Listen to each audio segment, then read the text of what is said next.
Primero presentaremos a los semiconductores. Discutiremos su funcionamiento y características y le enseñaremos a diagnosticar. Los semiconductores pueden usarse como componentes individuales en un circuito. A estos se les conoce como semiconductores discretos. Los circuitos integrados, por otra parte, son circuitos minúsculos impresos en lascas o chips como estas. Estos no pueden ser reparados y cuando fallan deben ser reemplazados. Nuestra primera cinta cubrió los conductores y aislantes. Los conductores ofrecen una resistencia mínima al flujo de la corriente, mientras que los aislantes ofrecen una alta resistencia o impiden el flujo de electrones. La razón de esta diferencia en la conductividad reside en los electrones de valencia de los átomos que forman cada material. Usted recordará que los electrones de valencia son aquellos que giran alrededor del núcleo del átomo en la órbita exterior. El número de electrones de valencia de un átomo determinará el potencial de conductividad del material, es decir, determinará la facilidad que tiene el material para conducir el flujo de la corriente. Podemos decir que, en general, cuantos más electrones de valencia haya en la órbita exterior de un átomo, mayor será la resistencia al flujo de electrones. Y, por el contrario, cuanto menor sea el número de electrones de valencia que tenga un átomo, menor será la resistencia al flujo de la corriente. Un átomo de cobre tiene 29 electrones girando alrededor de su núcleo. Sin embargo, solamente hay uno en su órbita de valencia. Es relativamente fácil retirarlo de la órbita y convertirlo en electrón libre. Esta es la razón por la que el cobre es el conductor más ampliamente utilizado en las conexiones de cable preformadas de los automóviles. Como regla general podemos decir que más de 4 electrones de valencia en la órbita exterior de un átomo hacen que el material sea resistente al flujo de la corriente. Un material así es razonablemente buen aislante. Menos de 4 electrones en la órbita de valencia de un átomo hacen que el material sea bastante buen conductor. 4 electrones de valencia por átomo, como en el caso del silicio y del germanio, hacen que el material sea semiconductor. Los átomos se unen entre sí compartiendo electrones de valencia con los átomos vecinos. Esto sucede de esta manera.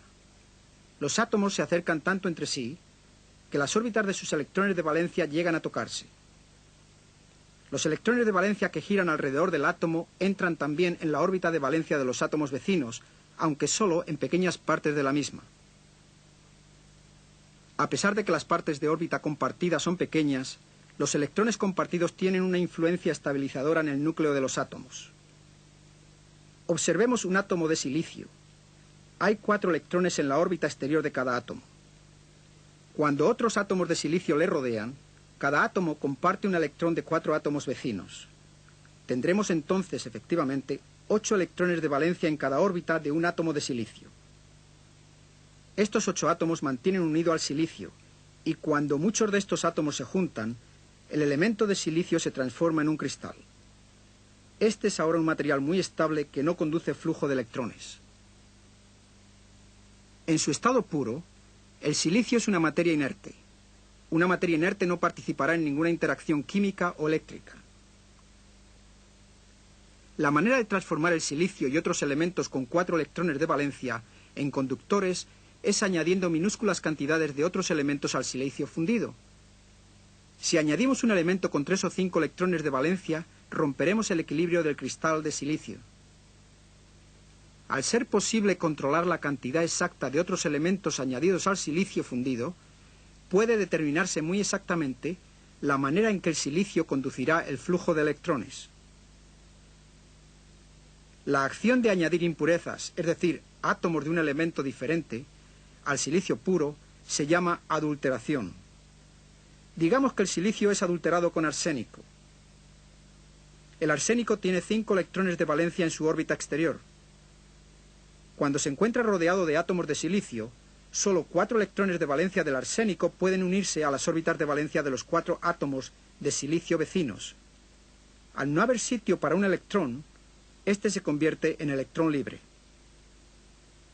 El silicio adulterado tiene ahora electrones libres que pueden conducir el flujo de la corriente. El silicio con electrones libres obtenido mediante la adulteración con elementos de 5 electrones de valencia se llama silicio de tipo N. Por supuesto, N significa negativo, indicando el exceso en el material de electrones cargados negativamente. Otras sustancias utilizadas para adulterar silicio de tipo N son el fósforo y el antimonio. Si por otra parte adulteramos el silicio con un elemento con solo 3 electrones de valencia, tal como galio, indio, aluminio o boro, el resultado es el opuesto al de la adulteración con arsénico. En un grupo de átomos de silicio, un átomo de boro deja un espacio vacante de electrón, ya que solo tiene 3 electrones de valencia para compartir con los átomos de silicio vecinos. Esta vacante se llama un hueco o laguna de electrón. En la primera cinta explicamos que los huecos pueden desplazarse a través de la materia de la misma manera que los electrones libres. Así que el silicio adulterado con un elemento con 3 electrones de valencia puede conducir también un flujo de corriente. El resultado de este proceso de adulteración es silicio de tipo P. Lógicamente, la P significa que hay un exceso de huecos con carga positiva en el material.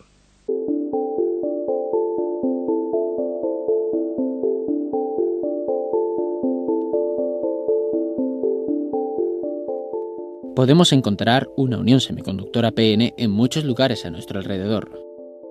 Forman parte de dispositivos electrónicos y optoelectrónicos como las células solares, que convierten la energía de la luz del sol en energía eléctrica. En diodos emisores de luz, conocidos como LEDs, en diodos rectificadores y en transistores.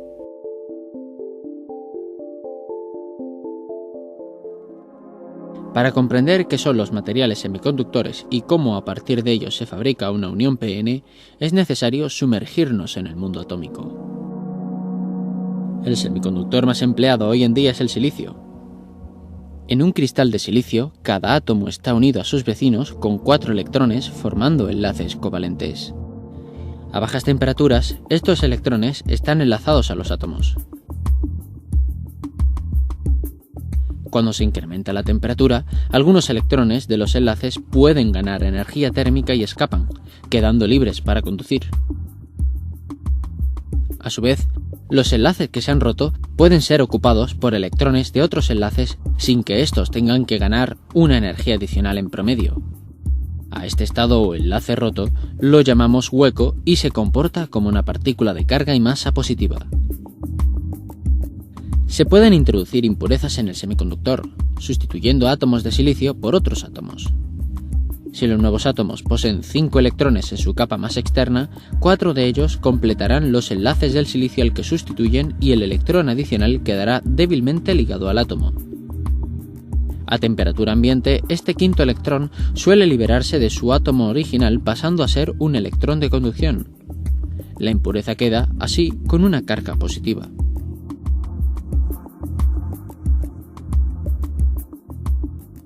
Se puede conseguir que el número de electrones introducidos de esta forma sea mayor que el generado en un semiconductor puro. Para ello, se deberá introducir un número de impurezas apropiado. A un semiconductor con este tipo de impurezas se le llama N, porque tiene cargas libres negativas, y a las impurezas se les denomina donadoras por ceder un electrón. Igualmente, se pueden usar impurezas que tengan 3 electrones en su última capa. Se completarán 3 enlaces y uno quedará libre. A temperatura ambiente, los electrones de otros enlaces podrán moverse a ocupar ese espacio, quedando un hueco libre en el material. La impureza queda, así, con una carga negativa. Al igual que en el caso anterior, si se quiere que el número de huecos introducidos de esta forma sea mayor que el generado en un semiconductor puro, deberemos introducir un número de impurezas apropiado.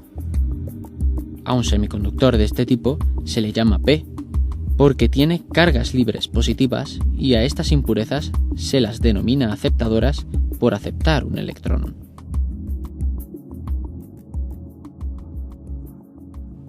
Una unión PN es una estructura formada por regiones vecinas con dopados distintos, de tipo P y de tipo N. Una unión PN es una parte fundamental de muchos dispositivos, como por ejemplo el diodo. Si al terminal P de un diodo le aplicamos una tensión mayor que al terminal N, observamos experimentalmente una corriente grande. Si al terminal N le aplicamos una tensión mayor que al terminal P, observamos experimentalmente una corriente extremadamente pequeña, despreciable para la mayor parte de aplicaciones prácticas. La unión PN presenta este comportamiento asimétrico, pudiendo conducir en un sentido pero no en el contrario. De esta manera, tenemos un comportamiento muy peculiar que puede ser aprovechado en circuitos. Para entender este funcionamiento particular de la unión p-n, debemos hablar de dos mecanismos capaces de crear corriente eléctrica: el mecanismo de difusión y el mecanismo de arrastre. Una manera de entender el mecanismo de difusión es imaginar dos conjuntos de partículas de diferentes colores concentradas en dos zonas distintas. Si las partículas tienen libertad de movimiento en diversas direcciones, el movimiento aleatorio de estas tiende a igualar la concentración en todo el volumen. La difusión es el mecanismo físico que da lugar a que las partículas se propaguen intentando ocupar el máximo volumen posible. El mecanismo de arrastre consiste en un movimiento provocado por un campo eléctrico. Este campo empuja a las cargas móviles positivas en un sentido y a las negativas en el opuesto. Si hay un campo en una región del espacio, habrá un potencial eléctrico asociado al mismo. El campo eléctrico apuntará en la dirección en la que el potencial eléctrico decrece. El potencial eléctrico variable actúa como una barrera para el movimiento de las cargas. Sus efectos se pueden entender con la siguiente analogía. Supongamos un cuerpo que se mueve en el campo gravitatorio con una cierta velocidad. Si el cuerpo se eleva, pierde energía cinética y gana energía potencial. Si la energía cinética inicial no es suficiente, el cuerpo no será capaz de superar la barrera y en el caso de que la energía cinética inicial fuera suficiente, se superaría e incluso puede sobrar energía cinética para continuar su movimiento. Análogamente, el potencial eléctrico se comporta para las partículas cargadas como una barrera que permitirá a las partículas superarlo o no en función de su energía cinética.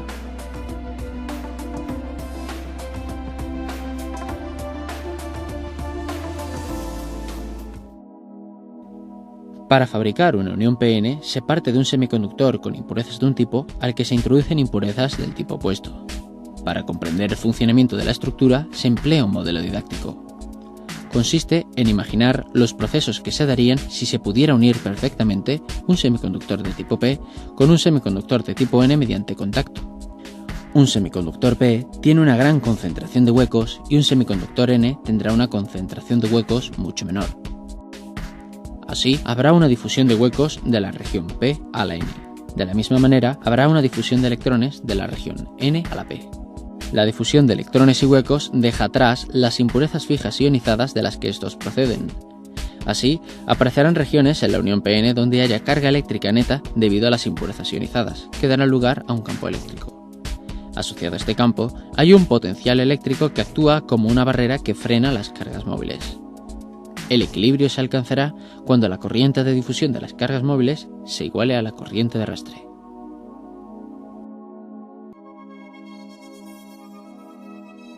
La barrera de potencial es un obstáculo que impide la corriente en el dispositivo.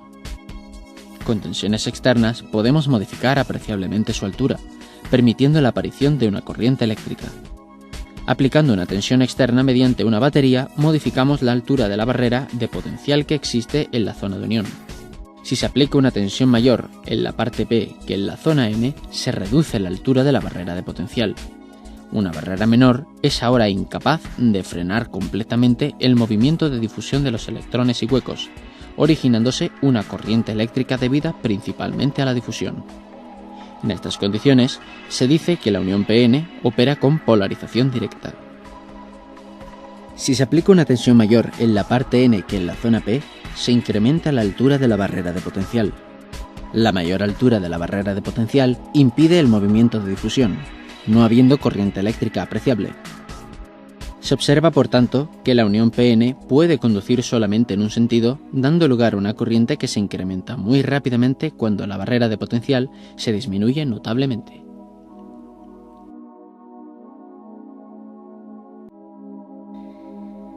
Además de encontrar las uniones p-n en infinidad de circuitos y componentes electrónicos, las podemos encontrar en aplicaciones optoelectrónicas, dentro de dispositivos como los diodos emisores de luz, conocidos como LEDs, los fotodiodos o las células solares.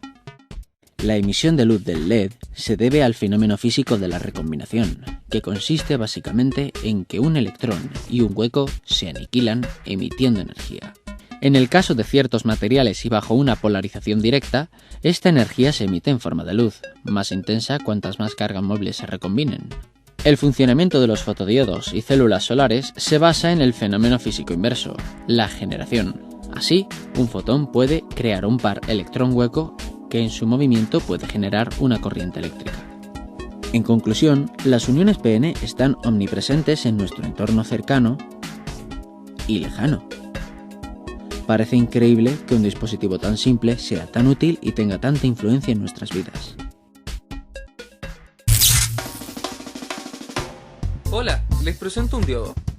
Claro, este no es un diodo de verdad, es en realidad su símbolo eléctrico. Estos sí son diodos de verdad, y todos ellos cumplen la misma función: permitir el flujo de corriente en un solo sentido. ¿Qué quiere decir esto? Que si aparece un flujo de corriente en el sentido opuesto, los diodos no lo dejarán pasar. Pero, ¿hacia dónde permiten el flujo de corriente? Bueno, primero conozcamos sus partes. Los diodos tienen dos partes, un ánodo y un cátodo. El cátodo siempre está simbolizado por una pequeña rayita. Los diodos permitirán el flujo de corriente desde ánodo a cátodo, mientras que desde cátodo a ánodo no se permitirá el flujo y se bloqueará. Ahora la pregunta es, ¿para qué nos sirve esto? Bueno, veamos un ejemplo.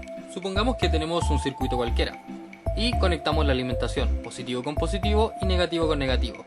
Todo funcionará como debe ser. Pero, ¿qué pasa si por ABC motivo conectamos la alimentación al revés? Es decir, negativo donde debería ir positivo y positivo donde debería ir negativo. ¡Boom! Quemamos el integrado y nuestro circuito no funciona más.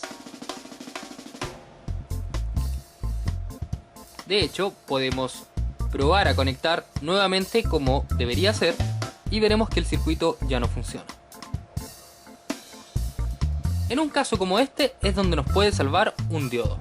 Probemos a hacer todo otra vez, pero con un nuevo integrado que no esté quemado y agregando un diodo en la entrada. Conectamos positivo con positivo, negativo con negativo y el circuito funciona como debe ser. Luego invertimos la fuente de alimentación para intentar quemar el circuito.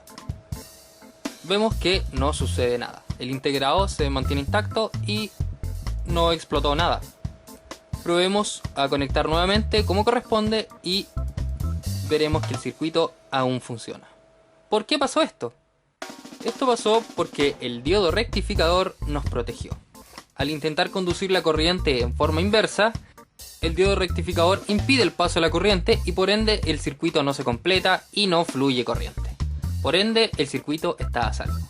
Usar diodos de esta forma en los circuitos se conoce como protección contra inversiones de polaridad.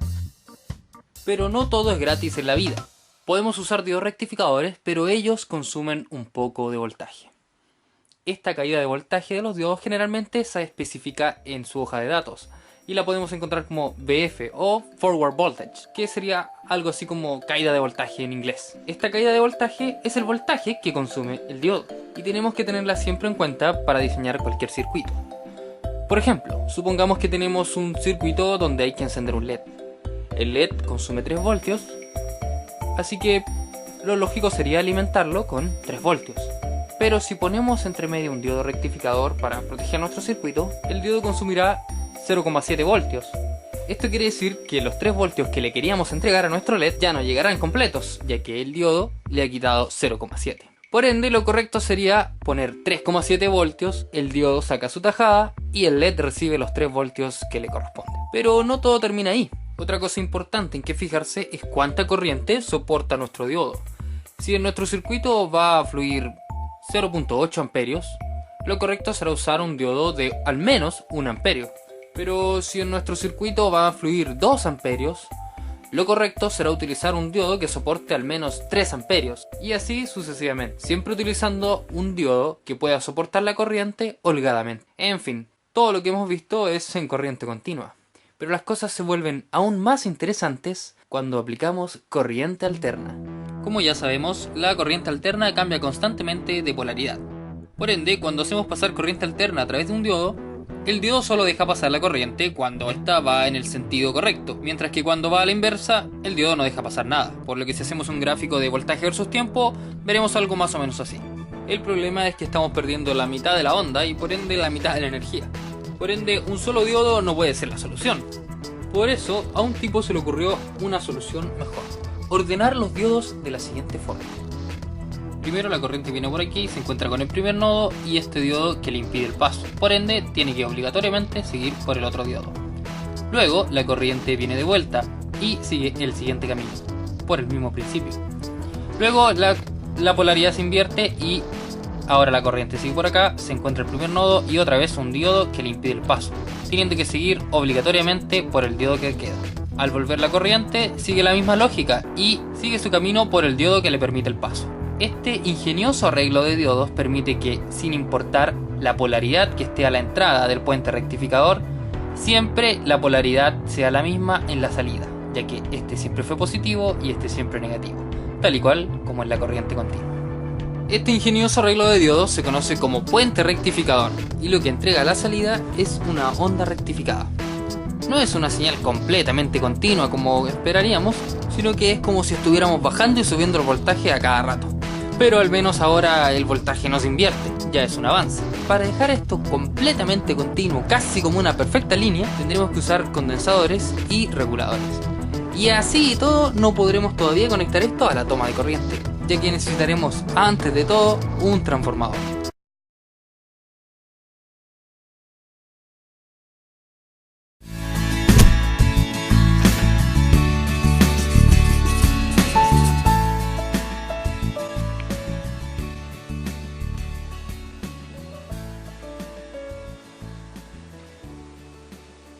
Hola amigos, sexto capítulo del tutorial de electrónica básica y se lo vamos a dedicar al transistor. El transistor es un componente que actúa como una válvula, además con efecto de amplificación. Le aplicamos una corriente relativamente grande que la vamos a poder gobernar mediante la aplicación de otra corriente mucho más pequeña. Esto nos recuerda un poco al gato mecánico que nos permite elevar nuestro coche, que puede pesar más de 1000 kilos con la aplicación de solo unos pocos kilos de fuerza de nuestros brazos. Así parecido actúa el transistor. El transistor se inventó hace poco más de 60 años en unos laboratorios telefónicos de Estados Unidos y antes del transistor se utilizaba la válvula de vacío. Aquí tenéis una con sus electrodos y se puede ver la diferencia de tamaño. Además, la válvula consumía más corriente y se calentaba porque necesita unos filamentos internos y su vida media también es mucho menor que la del transistor. Tiene el transistor en su interior 3 cristales, está basado en 3 cristales, no en 2 como en el caso del diodo, sino en 3. Esto lo vamos a ver mejor en un esquema.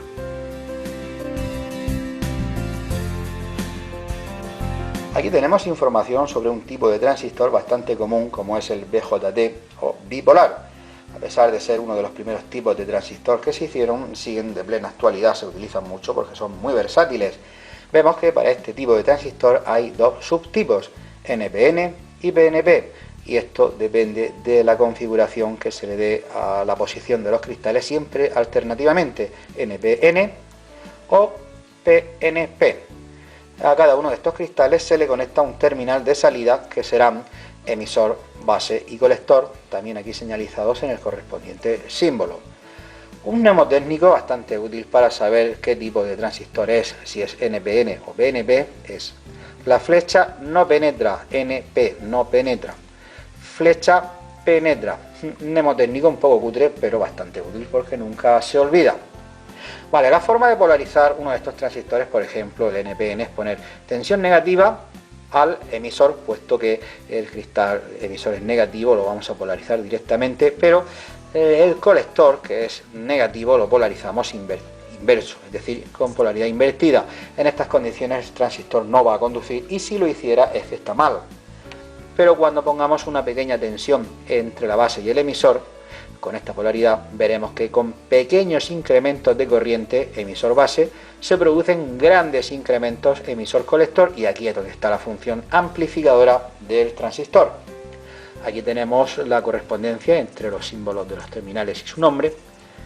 Y otra palabra que nos vamos a encontrar a menudo en los transistores es el encapsulado. No es más que la envoltura que se le da al transistor para envolver para proteger a los cristales. Podemos ver que se puede hacer en plástico o en metal. Hay muchos tipos, estos son los más típicos. Y aprovecho para hacer un comentario sobre este tipo de encapsulado, que hay quienes dicen este transistor solo tiene 2 patillas, si son 3. Bueno, la tercera en realidad es el chasis, es decir, todo el cuerpo del transistor es el colector. Una vez tenemos un transistor polarizado correctamente, si no le aplicamos una tensión a su base, no conduce, se dice que está en corte. Cuando aplicamos una tensión a la base, conforme vamos creciendo esa tensión, la corriente emisor-colector crece hasta llegar a un punto máximo conocido como saturación. Es el estado inverso al corte. Vamos a ver este comportamiento con un experimento real. Voy a intentar hacer este sencillo montaje para probar el transistor y hacerlo entrar en corte y en saturación. Y también vamos a comprobar eso de la amplificación. Comenzamos por polarizar emisor-colector con 12 voltios que traigo desde una fuente limitada en intensidad para evitar destruir el transistor, y no va a conducir, y si lo hace es que está roto, pero sí lo va a hacer cuando polaricemos emisor-base con una pequeña tensión. Veremos que pequeños incrementos en la intensidad emisor-base provocan grandes incrementos en la intensidad emisor-colector. Este es el principio de amplificación de un transistor, y como digo, lo haremos entrar también en el estado de corte y saturación. Para eso vamos a utilizar estas pinzas de caimán y este transistor que ya tengo aquí preparado.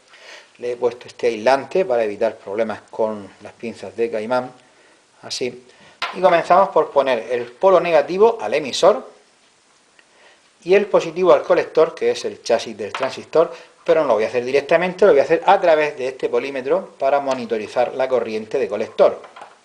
Ahora sí, con la otra punta al colector. Lógicamente da 0, porque no está polarizada la base. Ahora vamos a hacer el circuito de base con estas pilas. Vamos a aplicar algo menos de 3 voltios a la base con respecto al emisor. Esperamos que este cable no se suelte, el negativo. A ver si se quiere quedar fijo. Estupendo. Y ahora el positivo no lo vamos a poner directamente, que podríamos. Vamos a ver el resultado. Vemos que efectivamente en saturación, pero no lo vamos a poner directamente, lo vamos a poner a través de un potenciómetro para ver su recorrido continuo, y además vamos a poner también este polímetro en serie para monitorizar la intensidad de la base. Lo primero de todo va a ser poner una pequeña resistencia, porque no queremos que pase toda la intensidad a la base. La vamos a limitar, es de 5,6 ohmios nada más. A este terminal ponemos el polímetro, pero como no tiene pinzas de cocodrilo, le vamos a poner una hecha por nosotros a la resistencia. Y a otra pinza del polímetro le vamos a poner otra pinza de caimán, y ya de aquí al potenciómetro con el que vamos a regular la corriente de base para ver el comportamiento de este transistor. Y de la patilla central del potenciómetro ya sí la llevamos a la base del transistor. Este terminal de aquí, vamos a ver qué lectura tenemos. Correcto, bueno, vamos a ver. En un extremo del potenciómetro vemos que tenemos 0 intensidad tanto en base como en colector. Si me llevo el potenciómetro a un extremo, vemos que el transistor entra en saturación. A ver ahora, máxima intensidad, pero también tenemos estados intermedios. Por ejemplo, ahora mismo tengo 8 miliamperios en la base, pero tengo 105 en el colector. Aquí se ve el efecto amplificador. Vamos a bajar de 8 a la mitad, a 4 en la base, a ver si fuera posible. 8, tenemos 5, ¿veis? Baja a 56, a la mitad de antes. Es decir, pequeños incrementos en la intensidad de base provocan grandes incrementos en la intensidad de colector. Este es el efecto amplificador. ¿Veis? Me lo llevo ahora a 2 y ha bajado a 14. Y nuevamente corte, 0, 0 y saturación. Estos son los dos estados extremos del transistor, corte y saturación. Según lo que acabamos de ver, El transistor se puede utilizar en dos modos. Modo conmutación, en donde se le hace estar entre un estado extremo y el otro, el corte y la saturación. El otro método de trabajo sería la amplificación, donde se deja que el transistor recorra toda su gama posible de intensidades. En el primer método, el de la conmutación, tenemos por ejemplo los circuitos tipo digital, base de la informática, ya que ese estado dual entre el corte y la conducción, tan extremo, bien diferenciado, emula muy bien el 0 y el 1 del código binario. Por lo tanto, este tipo de uso del transistor en conmutación es eminentemente informático, pero también se utiliza en aplicaciones analógicas. Por ejemplo, un control de crepúsculo, es decir, cuando la luz del ambiente cae en la noche, la luz de la calle se enciende sola sin necesidad de intervención de personal, y cuando amanece se apaga. Bueno, pues esto se puede hacer también con un transistor en modo conmutación. De todos los dispositivos que ha fabricado el hombre, podemos decir que el transistor de efecto campo metal óxido semiconductor, conocido como MOSFET por sus siglas en inglés, es el que está más presente en nuestras vidas. Todos tenemos a nuestro alrededor miles de millones de ellos sin darnos cuenta. En nuestro ordenador, en nuestro teléfono móvil, en las videoconsolas. También los podemos encontrar en vehículos, electrodomésticos y en los sitios más inesperados. En definitiva, en sistemas donde se procesa o almacena información.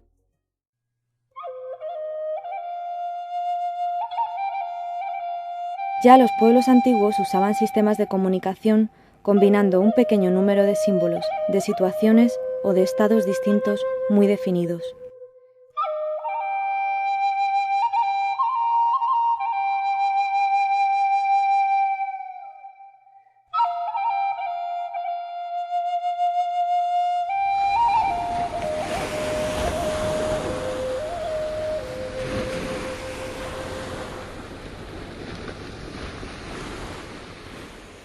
El sistema más simple es el binario, que requiere el uso solo de dos símbolos. Cada uno de los estados se describe con un 1 o con un 0, según se convenga previamente entre los comunicantes.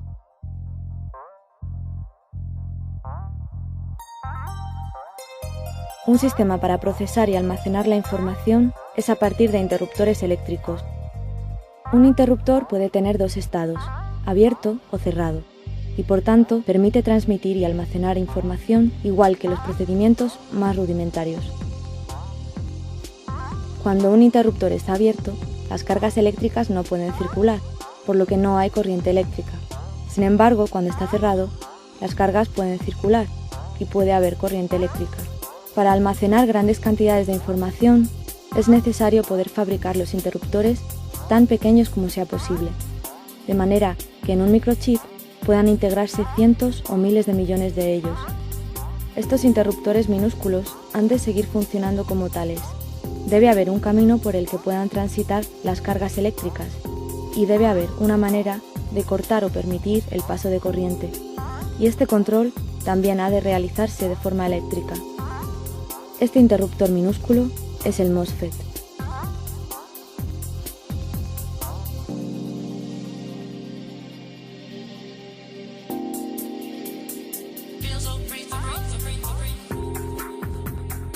El MOSFET controla el paso de corriente eléctrica entre un terminal llamado fuente y otro llamado drenador, mediante la aplicación de una tensión eléctrica en un tercer terminal llamado puerta.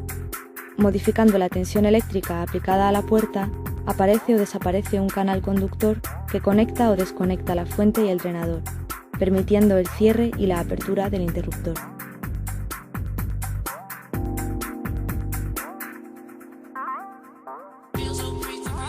El sustrato de partida sobre el que se fabrica el MOSFET es un material semiconductor, el silicio, uno de los elementos más abundantes en la corteza terrestre.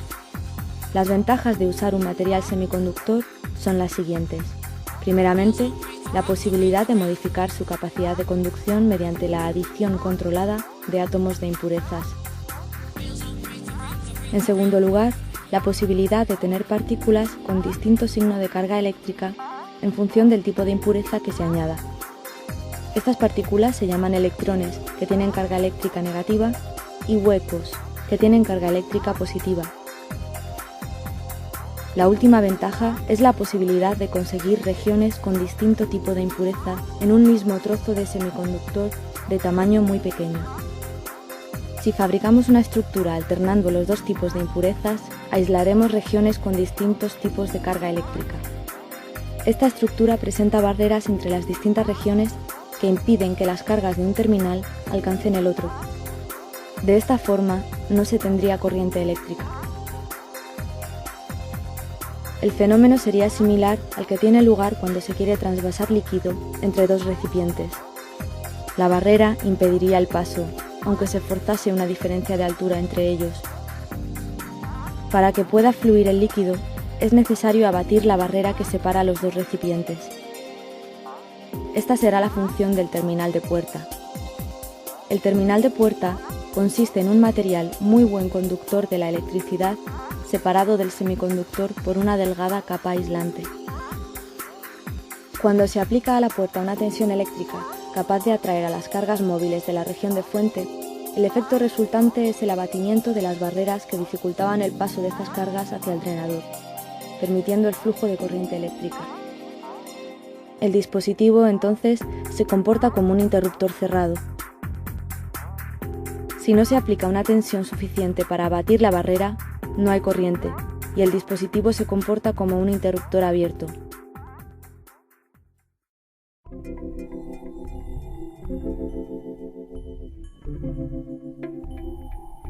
El MOSFET puede ser de dos tipos, de canal N y de canal P.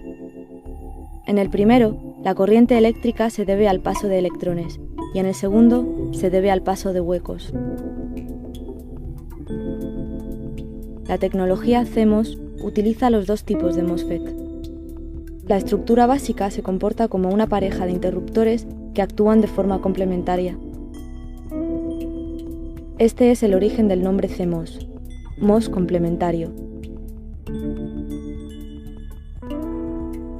Combinando miles de millones de estructuras similares, se fabrican los procesadores actuales.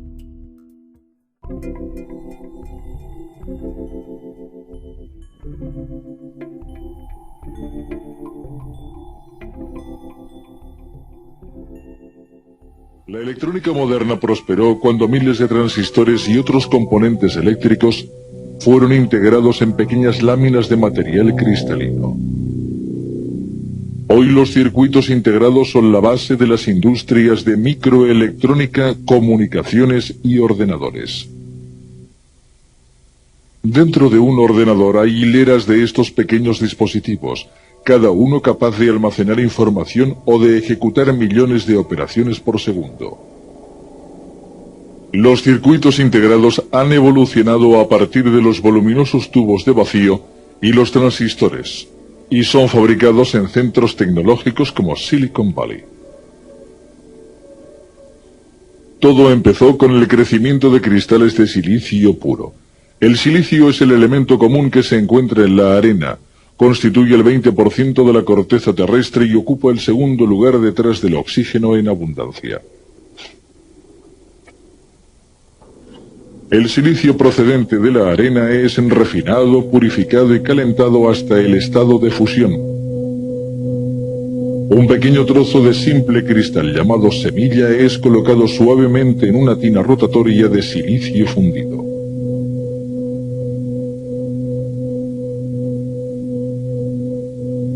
Utilizando la estructura atómica cúbica de la semilla como pauta se formará un nuevo cristal, extensión simétrica de la semilla original.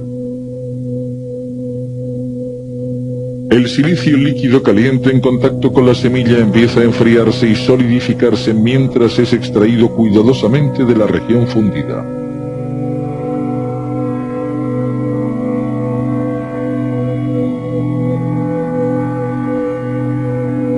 La estructura atómica cúbica del silicio está formada por átomos con 4 electrones en su caparazón exterior.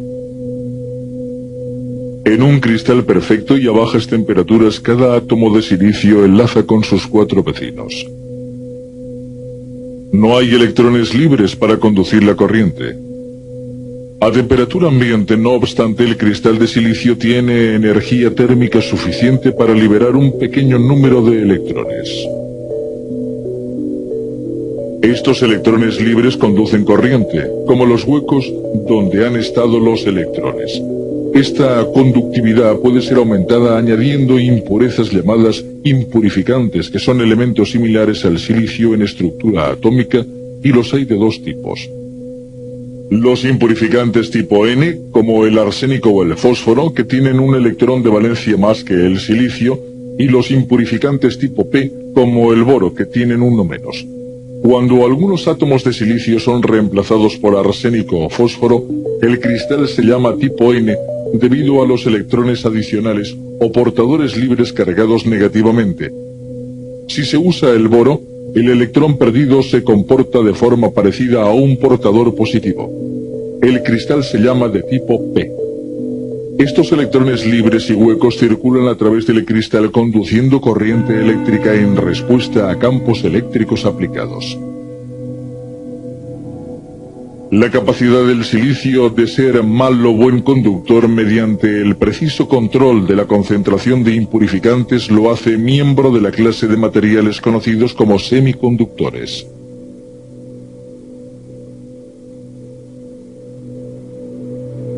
Después de 20 horas de crecimiento, un único cristal resulta del líquido en fusión en forma de lingotes lisos y uniformes, que se cortan en obleas lo más delgadas posible, sin que sean demasiado frágiles ni difíciles de manejar.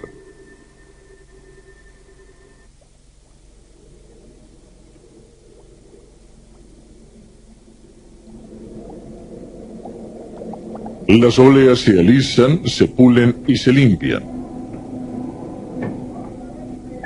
El pulimento final se hace solo en una de sus caras. El característico brillo de espejo está libre de arañazos y contaminación. Las obleas son examinadas y medida su resistividad, que es una función de concentración de impurificantes. Son empaquetadas y enviadas a las áreas de fabricación donde se convertirán en circuitos integrados. Mientras, los ingenieros diseñan cuidadosamente circuitos que serán fabricados sobre la superficie de estas obleas. El diseño se convertirá en un laberinto de conmutadores microscópicos interconectados conocidos como transistores. Estos transistores se activan y desactivan millones de veces por segundo y en el proceso o se amplifican las señales eléctricas de entrada o se representa esta información con un dígito 0 o 1. Estos dos estados componen el código utilizado en las comunicaciones electrónicas modernas. Son la lógica o lenguaje que comprenden los ordenadores. Para ver cómo funcionan los transistores vamos a examinar un par de ellos tipo CMOS, complementario metal óxido semiconductor.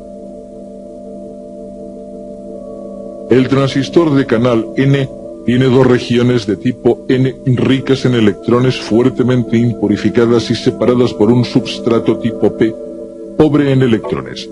Las regiones ricas en electrones llamadas emisor y colector se convierten en los finales de un conmutador electrónico normalmente desconectado. El electrodo umbral está próximo pero eléctricamente aislado de la región tipo P. La aplicación de un pequeño voltaje positivo crea una carga positiva neta sobre la compuerta. Esta carga repele a los portadores cargados positivamente y atrae a los electrones de las regiones colector y emisión conectando el conmutador. Cuando el voltaje de la compuerta vuelve a cero, el transmisor está otra vez en off. En un transistor canal P normalmente off, las regiones tipo P densamente impurificadas están separadas por un substrato tipo N ligeramente impurificado. La aplicación de un pequeño voltaje negativo repele los electrones pero atrae los portadores positivos y pone el conmutador en ON. Es posible fabricar transistores canal N y P sobre la misma oblea impurificando secciones de esta. Ello se conoce como MOS complementario, puesto que un voltaje umbral que pone un transistor canal P en ON pone un transistor canal N en OFF. Para ilustrar esta conmutación complementaria, una imagen muestra la corriente fluyendo por el transistor canal P en la parte superior izquierda.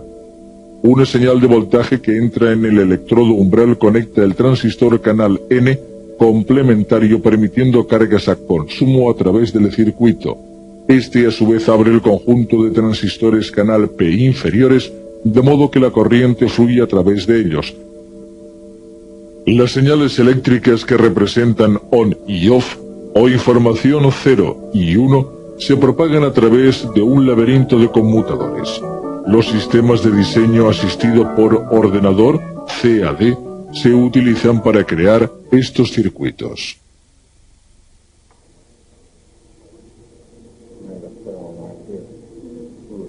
Una vez especificada la función global del chip, los ingenieros dividen el conjunto en bloques de circuitos fácilmente manejables. Después de que cada bloque ha sido cuidadosamente diseñado, un ordenador verifica la precisión del diseño y genera esquemas maestros. Estos dibujos son normalmente 400 o 500 veces mayores que el tamaño real del chip, lo que permite a los ingenieros verificar visualmente los errores. Entonces el ordenador produce una cinta con el diseño final que ha sido dividido en series de tramas. Esta cinta alimenta una máquina de haz electrónico controlada por ordenador.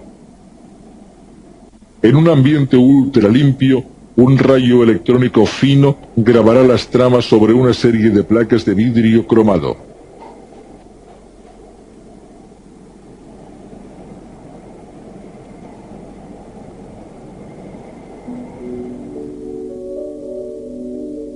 Una vez grabadas, las placas se convierten en las máscaras que se usan para transferir las tramas del circuito a otra oblea.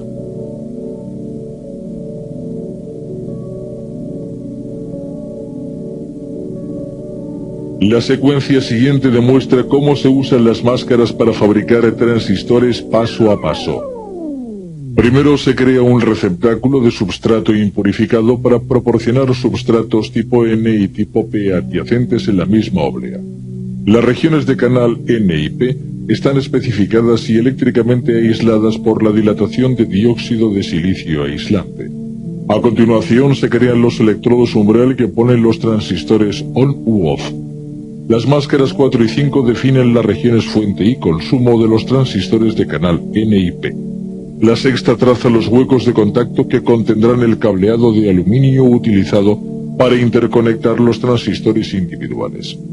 La mayor parte de los circuitos integrados usan de 8 a 15 máscaras, según la complejidad del circuito y el tipo de proceso.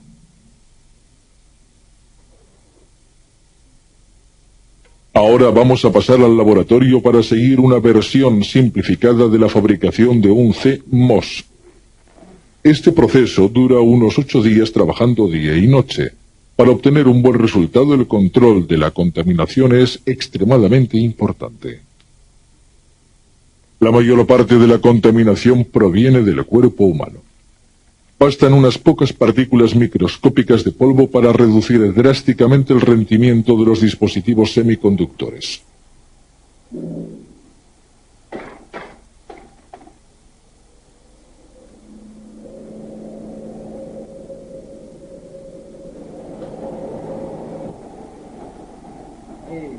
Hey, Rick.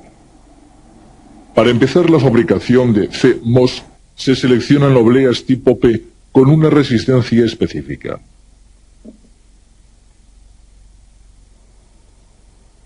Todos los tipos de circuitos integrados, incluidos los CMOS, se fabrican usando 4 técnicas básicas. Formación de capas delgadas de dióxido de silicio. Introducción de átomos impurificantes, deposición de varios materiales conductores y aislantes y pautado de precisión de todos estos materiales. Empezamos limpiando las obleas con ácidos calientes, ácido clorhídrico, ácido sulfúrico, peróxido de hidrógeno, hidróxido de amonio.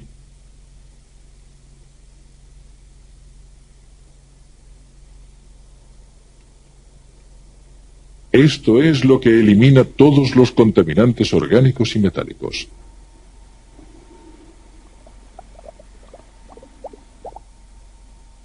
Este procedimiento de limpieza se repite a lo largo del proceso para asegurarse de que la superficie de las obleas permanece absolutamente limpia. Las obleas se enjuagan con agua desionizada y son centrifugadas en gas nitrógeno filtrado.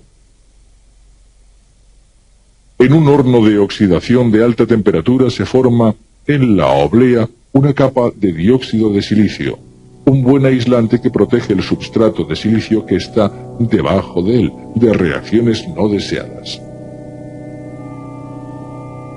En el horno caliente el oxígeno puro reacciona con la superficie del silicio, formando una fina capa de dióxido de silicio. Este proceso es parecido a cómo el calor del sol y el oxígeno del aire convierten el brillante color de la pintura de un coche nuevo en una capa deslustrada con el paso de los años. El dióxido de silicio será grabado y usado como estarcidor para impurificar regiones específicas de la oblea.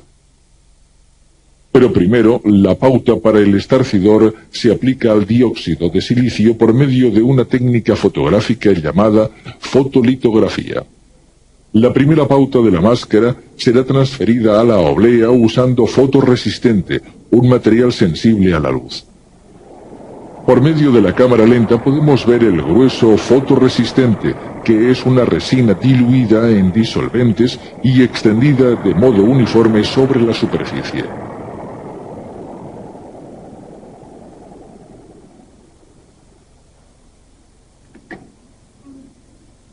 Cuando se endurece a bajas temperaturas, los disolventes se evaporan dejando una fina capa de resistencia.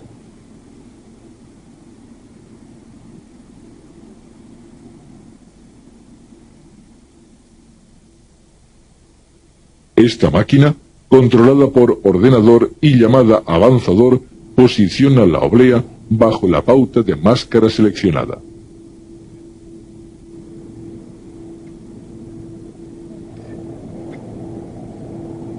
La luz ultravioleta expone la pauta por la superficie de la oblea. De este modo pueden hacerse muchos chips de una sola oblea, pero aumentando el diámetro del cristal original pueden cortarse obleas más grandes y obtener más chips de cada una. Entonces las obleas son desarrolladas.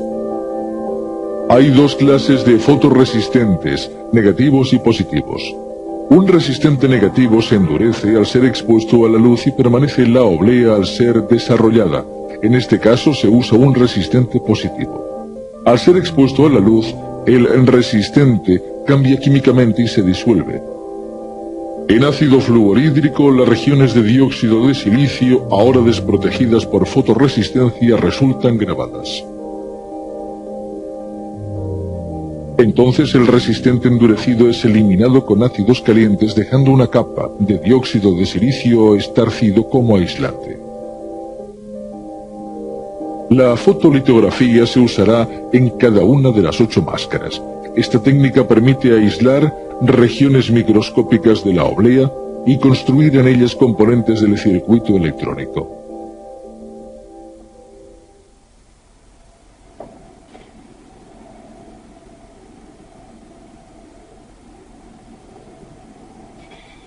En la implantación de iones, los iones impurificantes bombardearán las obleas para crear zonas tipo N. Los iones impurificantes son separados de sus elementos y acelerados a altas velocidades en un potente campo eléctrico. Los iones son entonces impulsados hacia las obleas.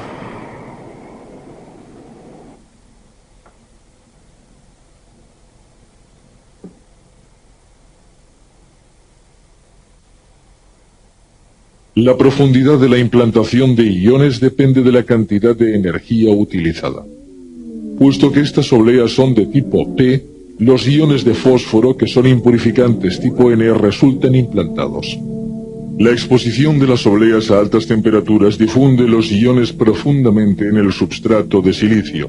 Esto crea una cavidad de sustrato tipo N, donde será construido el transistor de canal P. Si las obleas fueran de tipo N, entonces debería implantarse boro para crear huecos P. Se forma y graba una nueva capa de dióxido de silicio más fina.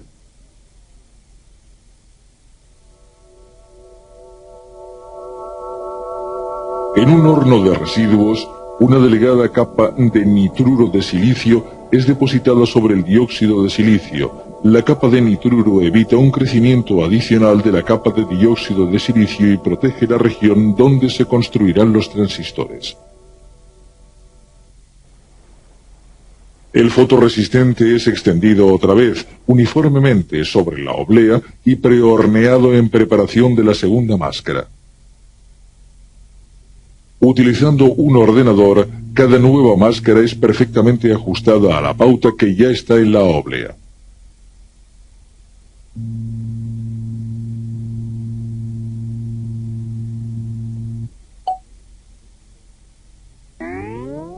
La segunda máscara es también expuesta en la superficie de la oblea. Las obleas son desarrolladas para retirar el fotorresistente expuesto y después enjuagadas y horneadas. Entonces, la oblea se graba en seco. Aquí, los átomos libres de flúor reaccionan con el nitruro expuesto en un proceso llamado grabado de plasma. El grabado en seco deja agudas paredes verticales. Estas fotografías de gran ampliación muestran la precisión de las regiones grabadas. Después de haber sido retirado el fotorresistente con ácidos calientes, las obleas vuelven al horno de oxidación. Una gruesa y aislante capa de dióxido de silicio, conocida como campo de óxido, se desarrollará donde el nitruro ha sido grabado. Para obtener estas gruesas capas de óxido, se introduce en las obleas oxígeno combinado con hidrógeno en forma de vapor. El aislamiento reduce los campos eléctricos entre la superficie y las regiones subyacentes. Al microscopio, el campo de óxido es como unos linderos blancos que evitarán pérdidas entre los dispositivos y permitirán a miles de transistores coexistir en un área pequeña. Por eso, los ordenadores modernos son tan rápidos. La distancia que ha de recorrer una señal no es grande. Entonces, la capa de nitruro restante se elimina por medio del grabado húmedo. Las obleas son implantadas con iones de boro que penetran en el substrato de silicio solo a través de la delgada capa de óxido. Esto proporciona unas características eléctricas uniformes donde se construirán los transistores. Formar los electrodos umbral es el próximo paso. Se deposita sobre la oblea una capa de polisilicio. El polisilicio está formado por muchos granos pequeños de silicio que serán impurificados con fósforo para hacerlos más conductores. Con fotolitografía y la máscara número 3, la capa de polisilicio será grabada para crear los electrodos umbral que ponen los transistores en on u off. Unos delgados alambres recorren los circuitos conectando diferentes transistores.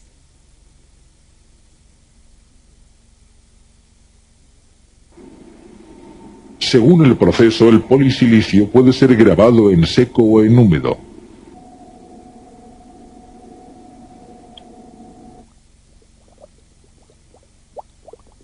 El fotorresistente sobrante se elimina con ácidos.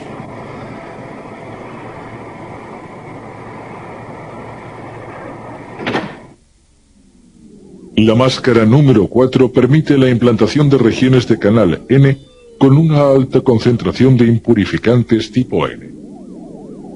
La máscara número 5 expone las regiones del canal P que han sido implantadas con una alta concentración de boro, un impurificante tipo P. Esto establece las regiones fuente y consumo de cada tipo de transistor, y una vez más las obleas son limpiadas.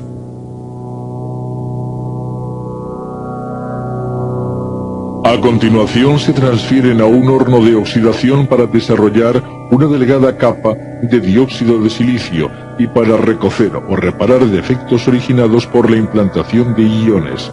En un horno algo más frío se coloca una capa de vidrio aislante conocida como óxido de baja temperatura. La fotolitografía y la máscara número 6 definen los huecos a través de los cuales se produce el contacto eléctrico. Al grabar el plasma del dióxido de silicio sin máscara, se crean los huecos de contacto. A través del microscopio estos huecos se ven como pequeños puntos.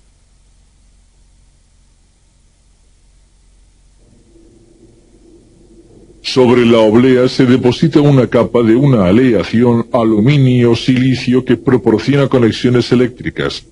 El aluminio llena cada hueco de contacto y cubre la oblea entera.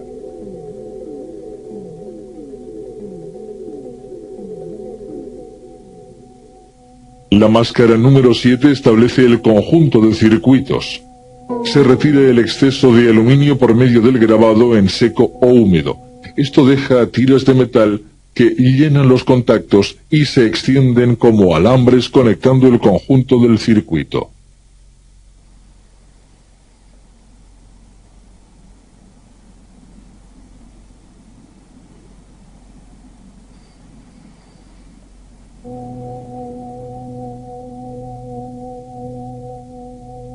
A bajas temperaturas, se deposita una capa final de vidrio para proteger las frágiles interconexiones aluminio-silicio.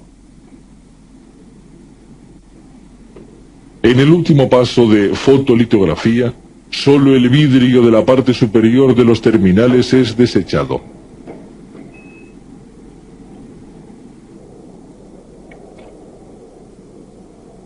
Los terminales blancos de aluminio están a lo largo de los bordes exteriores del chip.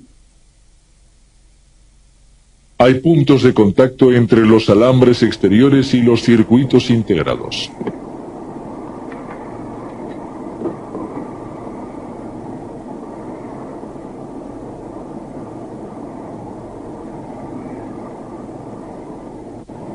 Entonces, las obleas son liberadas de fotorresistente y el recorrido se ha completado. Finalmente, están preparadas para las pruebas eléctricas y el embalaje.